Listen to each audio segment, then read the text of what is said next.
शुभश्री कौन आज पखाड़ खाऊ? पखाड़ टे नानी खिया हे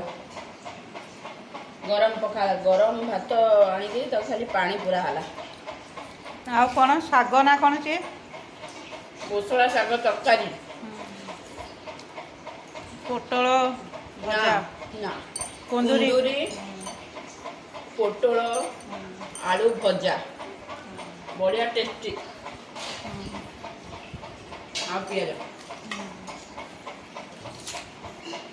गोटे जिन भूली गल कौन पानी पानी तोर भात रे पा अच्छी पीऊ से पी पानी तो पाखरे अच्छी अमृत खाए बेटा आज अमृत ताले पेट भरी मन भरी खा मु चलिली।